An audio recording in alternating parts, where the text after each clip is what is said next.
Hello everyone, আজকে তোমাদের সাথে ফাইনালি আমার বিয়ের ভ্লগটা শেয়ার করব। তো এটা হচ্ছে 13 তারিখ সকালবেলায় আমি চলে যাচ্ছিলাম গ্ল্যাম ফ্রিক বাই ফারিনে। এটা ছিল বসুন্ধরাতে। আর অলরেডি তোমরা দেখেছো যে লাস্ট নাইটে মানে 12 তারিখ রাতের পর্যন্ত কিন্তু আমার হচ্ছে মেহেন্দি প্রোগ্রাম ছিল। আর আমি সারা রাত কিন্তু হাতে মেহেদি রেখেছিলাম। তো মোটামুটি কালারটা তখনও ভালোই এসেছিল, মোটামুটি না অনেক ভালোই এসেছিল এক রাত রাখা অনুযায়ী। তো এরপরে হচ্ছে আমার স্লট ছিল হচ্ছে 8:30টার সময়। মেইনলি তাদের স্লটটা অফ সিজনে থাকে হচ্ছে 9টা থেকে, বাট আমি একটু রিকোয়েস্ট করেছিলাম যাতে আমারটা একটু আগে শুরু করে, না হলে আসলে দুপুরের প্রোগ্রাম তো একটু লেট হয়ে যেতে পারে, তাই আমারটা 8:30টার সময় শুরু করা হয়। আমি প্যাকেজ নিয়েছিলাম হচ্ছে জুইয়াপুর। আমার পার্সোনালি ফারিনাপুর থেকে জুইয়াপুর মেকওভারটা বেশি ভালো লাগে, মানে এটা যার যার প্রেফারেন্স আর কি। তারপর আমার কাছে এটাই ভালো লেগেছিল বলে আমি এই প্যাকেজটা নিয়েছিলাম। আমার বেসটা তো ফার্স্টে দেখলেনি, এত সুন্দর অ্যান্ড এত স্মুথ হয়েছিল। আই লুক, তারপরে লিপ কম্বোটা সব কিছু আমি কিন্তু একদম কাস্টমাইজ করে দিয়েছিলাম।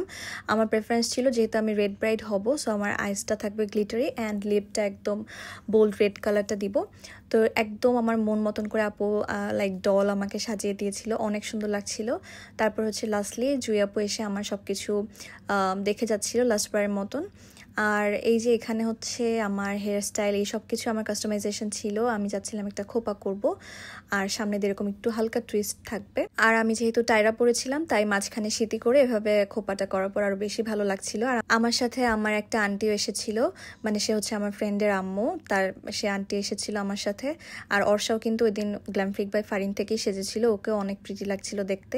তো আমি এখন চলে যাব হচ্ছে এসকে নেওয়ার জন্য, অ্যাজ আমাদের ভেন্যু হচ্ছে পিএসসিতে। সো আমরা যাওয়ার পথে হচ্ছে এসকে ওখানে একটা মেকওভার স্যালনে ছিল, তো ওখান থেকে এখন ওকে রিসিভ করে তারপর আমরা চলে যাব হচ্ছে পিএসসি কনভেনশন হলে। তো এই যে হলে চলে আসলাম। আর এখানে কিন্তু আমাদের প্রোগ্রামটা ছিল হচ্ছে গ্রাউন্ড ফ্লোরে, আর তার উপরের যে ফার্স্ট ফ্লোরটা সেখানেও কিন্তু একটা প্রোগ্রাম ছিল। তো যাই হোক, ফাইনালি আমি চলে আসলাম হচ্ছে আমার ভেন্যুতে তখনও পর্যন্ত তেমন মানুষজন আসেনি। সো এই ফাঁকে হচ্ছে আমার আর এসকের যে পার্সোনাল শ্যুটগুলো সেগুলো হয়ে যাবে।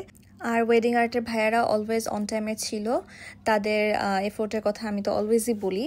আর এই যে আমাদের ভেন্যুটা কিন্তু খুবই সুন্দর করে সাজানো হয়েছিল। এটা আমার একদম সবই কাস্টমাইজেশন ছিল, যে একদম হালকা মানে রেডের ছোঁয়া অল্প একটু থাকবে, বাট হোয়াইটটা একটু বেশি বেশি থাকবে। আজকের পার্টটা এই পর্যন্ত, এর পরের পার্টে থাকবে হচ্ছে গেস্টদের অ্যারাইভেল থেকে শুরু করে এভরিথিং।